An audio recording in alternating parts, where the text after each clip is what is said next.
Merry meet and bright blessings, everybody. This is Lady Leeanna with another edition of Wicca for Today. And today we're going to talk about witchcraft and Wicca. Now, nobody can sit here and tell you what Wicca or witchcraft is, really. The same as they can't tell you what it is, what Christianity is, or any other religion for that matter. Why? Because it's different for each and every individual person alive today. Everybody that embarks on Wicca, witchcraft, Christianity, shamanism, Druidism, it's them. It's what they created to be for them. Even Christianity. Yes, it's shaped by a set of words and books by the people that came way before time, but their emotions and their feelings that they put into it make it all the more different for them than it is for anybody else. So I can't sit here and even surmise that I could tell you what Wicca or witchcraft is to you, because it's different. It's different for you than it is for me. I can tell you to a degree where it came from. I mean, you have to realize that, you know, all of this stems from a very old time. And Wicca and witchcraft, from the earliest times, it really wasn't ever put on paper. It was passed by word of mouth to children from parents and to people in secret. It was held back. It was quiet. It was silent. And so it became very easy for this to become lost information, lost knowledge. Even in Christianity, we've gone from having entire editions of each of the Old Testaments, which, if they were stacked, laying down on top of each other, comes up to about 2.5 foot high. And if you don't believe on me, check on it. But we've come from 2.5 feet of the Old Testament alone to 2.5 inches of the Old Testament and the New Testament combined. And so you have to wonder where all of that information and knowledge went to. It's been lost. Nonetheless, it's the same with Wicca and witchcraft, all the other old religions as well.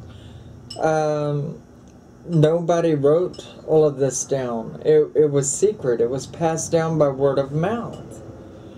Now, Wicca, in my opinion, is a New Day term.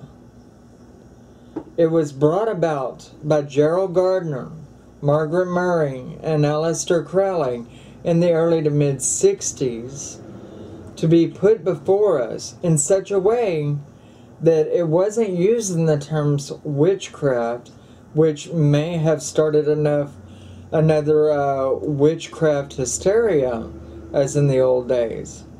You see, witchcraft was the oldest term for this. Pagan, heathen, witch, these are the old terms. These are terms that were used long before.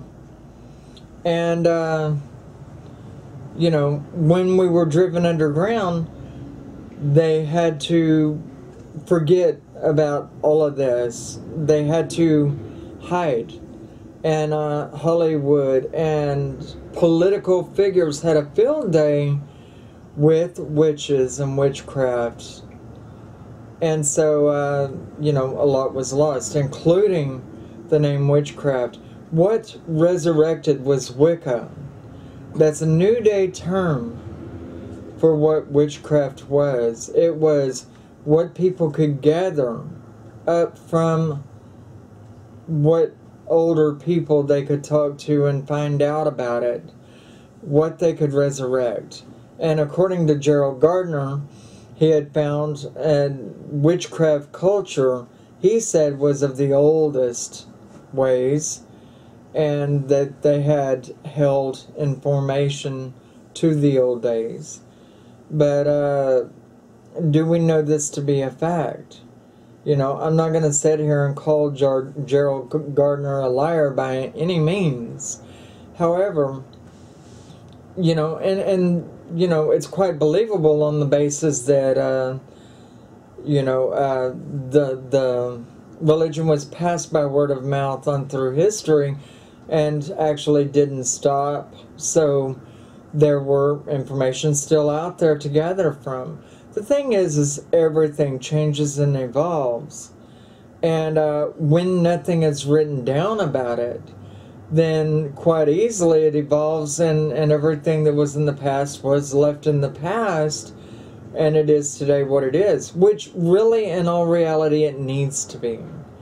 You know, because within Wicca today, we have to use all that is around us, all that is accessible within our religion to make happen the things that we need to have happen. And it's not really all about magic either.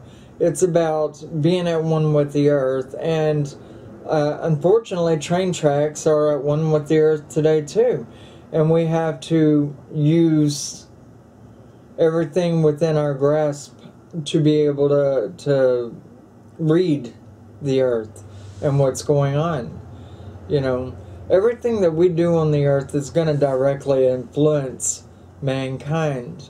All the weight that we're putting on the earth in various areas, like look at the city of New York, and how your high-rises, they don't only rise that high above the earth, but they go into the earth as well.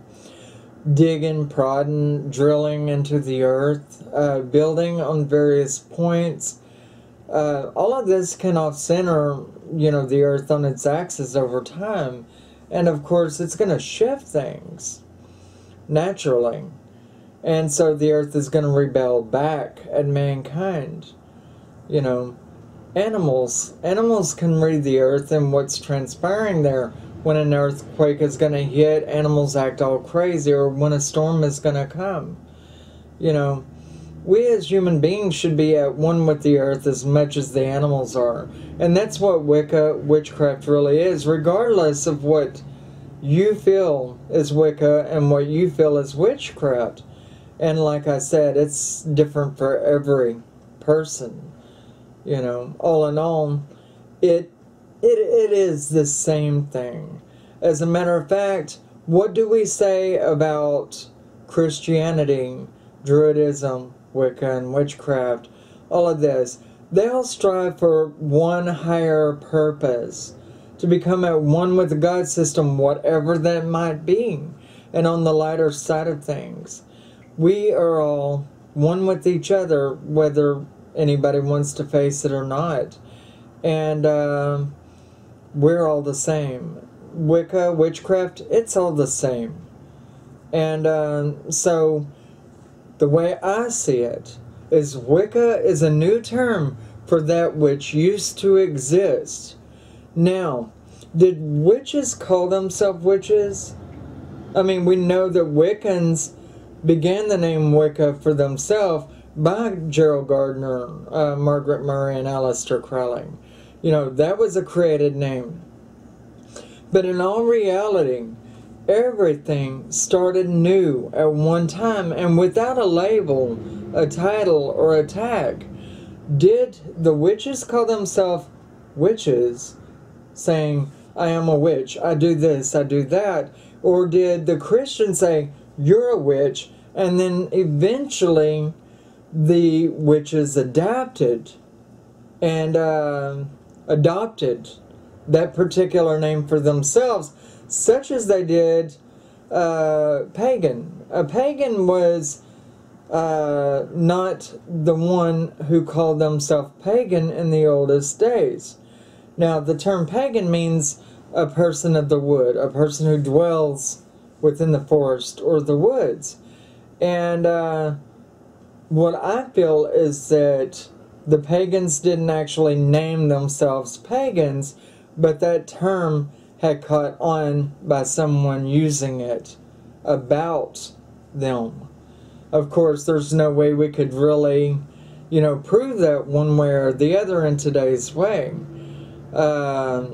with the knowledges and wisdoms being all repressed and held back over time as it's been.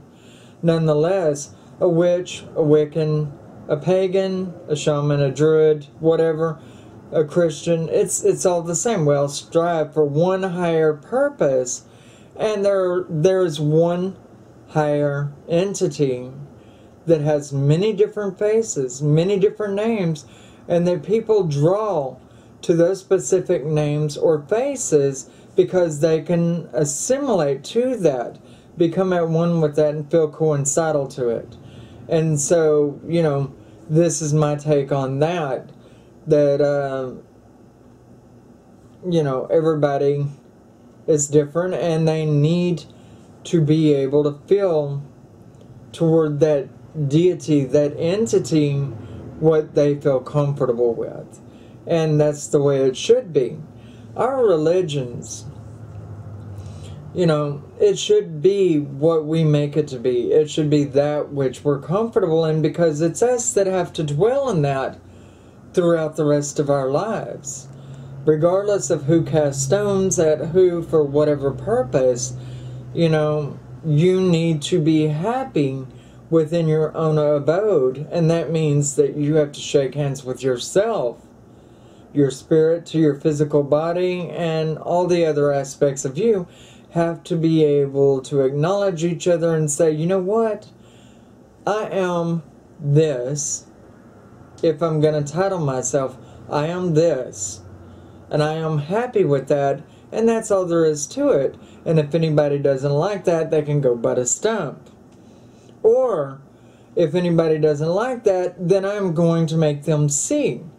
And that is where, again, we're different. And there are those, of course, that say, you know what, I don't care what anybody thinks about me. I'm over here doing my own thing. And then there's that, okay, I'm going to rally to get the votes. I'm going to see how everybody else feels. And I'm going to bring them all to my way of thinking. Which, by the way, is the absolute wrong way about going about things, you know. I mean, in all reality, you cannot impress your will on other people to that degree, because you're going to end up very butthurt whenever you have repressed them, or you have crushed yourself on them so much that they don't want to be around you anyway. And that's what's happening a lot today's religion, you know.